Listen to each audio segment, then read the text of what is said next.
Hi guys, welcome to sports दिल से। और इससे पहले कि आज के मैच के बारे में बात करूं, मैं सबसे पहले कहूंगा आज पहले सब्सक्राइब करो और लाइक कर दो इस वीडियो को, क्योंकि आज बहुत मज़ा आने वाला है। आज मेरा भी मूड बहुत अच्छा हो गया ये मैच देखने के बाद, क्योंकि एक तो वैसे ही बहुत कम मौके मिलते हैं पाकिस्तान से कोई भी मैच खेलने के, और उसमें भी एक आध मुकाबला हो और उसमें एंड में आपको कोहली की सेंचुरी देखने को मिल जाए तो फिर बात ही क्या है। तो फिर अगर आपने अपने सारे कार्यक्रम ख़त्म कर दिए हैं तो हम अपना शुरू करते हैं। तो आईसीसी चैंपियंस ट्रॉफी 2025 का महामुकाबला इंडिया वर्सेस पाकिस्तान, जहां हम सबसे पहले बात करेंगे स्टैट्स की, मैच के स्टैट्स की, और उसके बाद उन बातों पर गौर करेंगे जो आज खुशियां दे के गई, या उन बातों पे भी बात करेंगे जो मुझे लगता है कि हाँ थोड़ा और बेटर हो सकता था। ठीक है, शुरू करते हैं। तो सबसे पहले तो पाकिस्तान ने टॉस जीत करके डिसाइड किया कि वो बैटिंग करना चाहेंगे इंडिया के सामने। तो मुझे ज़्यादा अफसोस इस बात का है कि उनकी बैटिंग 50 ओवर तक खिंच गई। 49.4 ओवर में जाकर के उनका 10वां विकेट गिरा। क्रेडिट देना चाहिए साउथ शकील को, जिन्होंने 62 रन बनाए, 46 बनाए रिजवान ने और 38 बनाए जाते जाते खुशदिल ने। इन सब के योगदान को मिला करके पाकिस्तान ने टोटल 241 रन बनाए और 242 रनों का टारगेट दिया, जिसमें सबसे बड़ा योगदान मैं कहूँगा साउथ शकील और रिजवान की जो पार्टनरशिप थी 104 रनों की, उसका था। लेकिन अगर बॉलिंग यूनिट की बात करें तो आज ऑलराउंड परफॉर्मेंस थी, जहाँ 3 विकेट झटके कुलदीप ने, वहीं अक्षर ने 2 रनआउट मारे तगड़े, उसके बाद राणा और पांड्या की किफ़ायती गेंदबाजी, साथ ही पांड्या ने विकेट भी लिए, कैचेस लिए गए और ऑल ओवर फील्डिंग में मज़ा आ गया देख करके। जितनी भी तारीफ़ की जाए बॉलिंग यूनिट की वो कम है, लेकिन बैटिंग यूनिट भी कहीं कोई पीछे नहीं था। आज के मैच को देख करके ये पता चल गया कि हम जिस इंडियन टीम को देखते आ रहे थे, जिससे हमें इतनी उम्मीदें होती थी, आज वही इंडियन टीम खेल रही थी। जहां एक तरफ गेम का अपने ही अंदाज में आगाज़ किया रोहित शर्मा ने, वहीं दूसरी तरफ शुभमन गिल ने 46 रन बनाए और श्रेयस अय्यर ने बनाए 56 रन। लेकिन सबसे बड़ा योगदान और सबसे बड़ी ट्रीट जो दी वो विराट कोहली ने दी। आज नॉट आउट 100 रन मारे और इंडिया को जीत दिला कर गए, जिसके लिए उन्हें मैन ऑफ द मैच भी मिला और बिल्कुल well deserving man of the match था, क्योंकि एक सेल्फलेस कैरेक्टर बन के खेले हैं आज वो। तो बस अपनी जीत के बाद उन्होंने ये बात भी कही कि देखो, उन्हें पता है कि उन्हें कैसे खेलना है, क्या खेलना है, लोग उनसे क्या उम्मीद करते हैं, बस उस चीज़ को अपने सर में घुसने नहीं देना है। अगर आप लोगों की उम्मीदों के बारे में सोचोगे तो आप गेम पे फोकस नहीं कर पाओगे। तो वो चीज़ उन्होंने अपने शब्दों में कही और देख के बड़ा अच्छा लगा। वहीं दूसरी तरफ रोहित शर्मा ने भी सबकी बहुत तारीफ़ की, बैटिंग यूनिट की भी, बॉलिंग यूनिट की भी बहुत तारीफ़ की, और उन्होंने जस्ट वही बात कही जो मैं अपने लाइव में कह रहा था कि रोहित शर्मा जैसा कैप्टन वो बस ये देखता है कि एक सिनेरियो क्या है और उसके अकॉर्डिंग बेस्ट सूटेबल प्लेयर कौन है वहाँ पर जाने के लिए, कौन है जो उस जिम्मेदारी को निभा सकता है। तो वही चीज़ रोहित शर्मा ने भी कही। अब ये तो थी मैच की बात। इंडिया को ये 242 रनों का टारगेट चेज करने में सिर्फ 42.3 ओवर लगे, यानी 43वें ओवर में मैच खत्म। लेकिन बात यहीं खत्म नहीं हो जाती। पहले बात करते हैं कुछ कमियों की जो मुझे लगता है, क्योंकि खुशियां बहुत सारी हैं। इसके बाद जब मैं खुशियां शुरू करूंगा तो आपको लगेगा कि हाँ वाकई में ये मैच एक ट्रीट था। तो पहले कमियों की बात कर लेते हैं, ठीक है।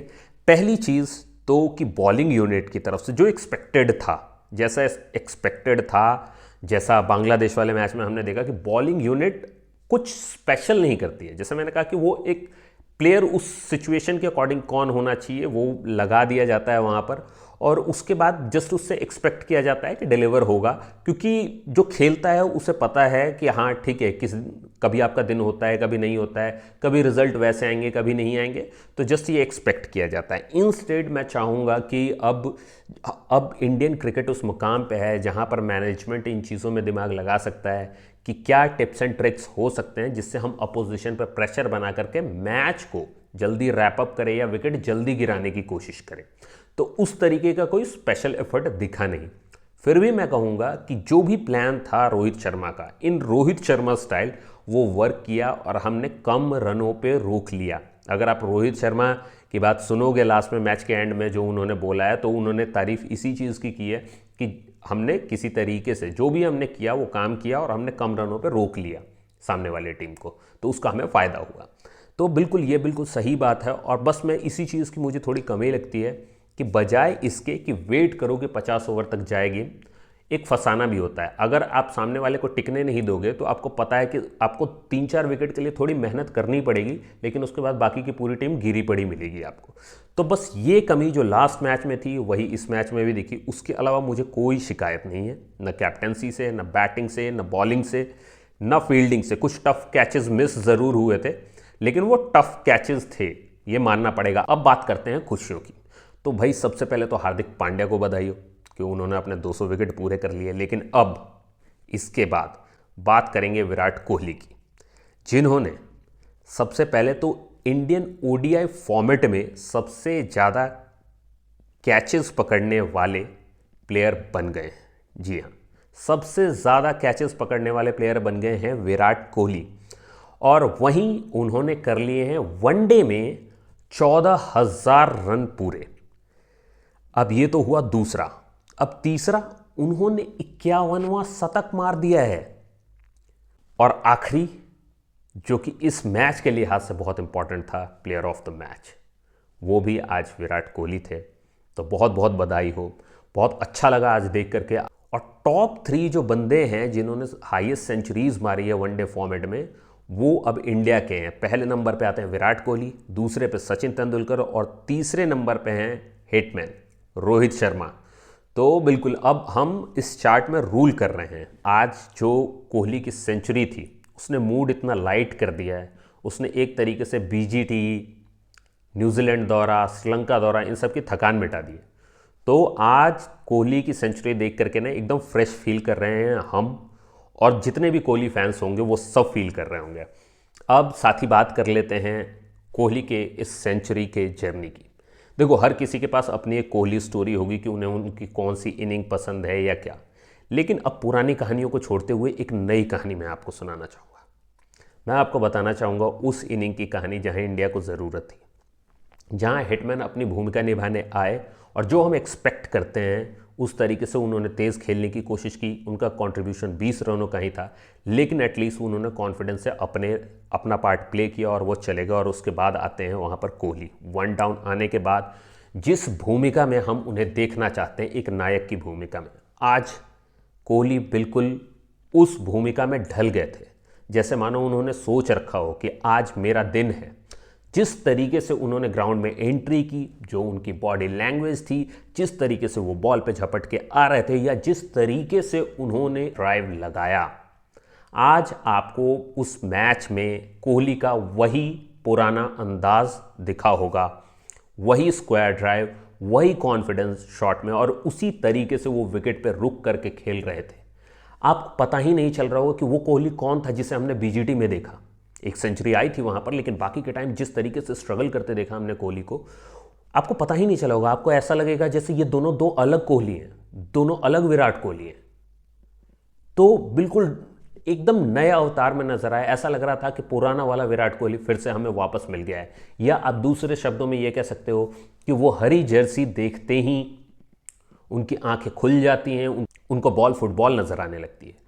तो एक के बाद एक बॉल रोकते गए, कभी बाउंड्री निकाली, जहां मौका मिला वहां बाउंड्री मारी, अपनी नज़रों को जमाया बॉल पे, और धीरे धीरे बॉल पे आने लगे और धीरे धीरे अपनी इनिंग को आगे बढ़ाया। एक लो स्कोरिंग मैच में 241 रनों का जो स्कोर है, आज की डेट में वनडे में कोई स्कोर नहीं माना जाता है। तो एक लो स्कोरिंग मैच में स्ट्राइक रेट की भूमिका उतनी नहीं होती है जितने आपके रनों की होती है। पहले उन्होंने शुभमन गिल का साथ दिया, 69 रनों की पार्टनरशिप वहाँ की। उसके बाद 100 रनों की पार्टनरशिप उन्होंने श्रेयस अय्यर के साथ की। तो पहले तो शुभमन गिल उनका साथ दे रहे थे और बाद में श्रेयस अय्यर, और 2 बड़ी पार्टनरशिप में उन्होंने भूमिका निभाई। तो श्रेयस अय्यर के आने के बाद उन्होंने अपनी 50 पूरी की, और 50 भी बाउंड्री मार करके पूरी की। और उसके बाद ऐसे करके उनकी इनिंग प्रोग्रेस करती गई। जब वो 80 पे आए और मैच काफ़ी करीब था, करीब 40 रन बचे रह गए थे, तो हर किसी के दिल में, हर इंडियन क्रिकेट फैन के दिल में यही होगा कि कोहली अपनी सेंचुरी पूरी करे। लेकिन हमारी दुआओं के उलट हम क्या देखते हैं कि सामने वाले साइड से श्रेयस अय्यर हिटिंग स्टार्ट कर, तो शायद ड्रेसिंग रूम से ये मैसेज हो या खुद कोहली ने ही कहा हो कि नहीं, मेरे लिए पहले देश ज़रूरी है, पहले ये मैच ज़रूरी है, बाद में मेरी सेंचुरी का देखा जाएगा। हालांकि काफ़ी रन थे उनकी सेंचुरी बनाने के लिए भी, एक आध हिटिंग से उतना फ़र्क नहीं पड़ता, लेकिन हम सब के एक फ़ैन की जो उम्मीद थी कि हाँ, हमें कोहली की सेंचुरी देखनी है, हमें उनका 51वां शतक देखना है, तो बस उसके विरुद्ध देखा गया कि श्रेयस अय्यर ने हिटिंग की, उसके बाद हार्दिक पांड्या ने भी हिटिंग की, लेकिन किस्मत को ये मंजूर नहीं था कि कोहली की सेंचुरी रह जाए। हार्दिक पांड्या और श्रेयस अय्यर जिन्होंने भी हिटिंग की वो आउट हो गए, और उसके बाद आते हैं अक्षर पटेल, और अक्षर पटेल के आने के बाद एंड में इंडिया को जीतने के लिए जितने रन चाहिए थे उसमें बस एक बाउंड्री ऐड करनी थी और कोहली की सेंचुरी हो जाती, और हुआ एग्जैक्टली वही।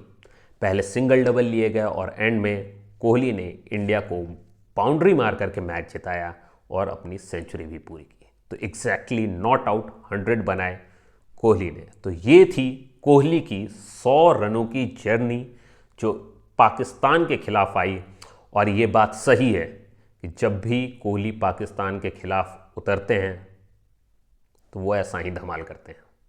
खैर, आज के रिव्यू में अगर आपको मज़ा आया है तो मैं कहूँगा लाइक कीजिएगा इस वीडियो को, और इस चैनल को सब्सक्राइब कर लीजिए, क्योंकि हम जब फैंस का साथ होगा तो इंडियन टीम ज़रूर परफॉर्म करेगी। चलिए, अभी के लिए मैं चलता हूँ। जय हिंद।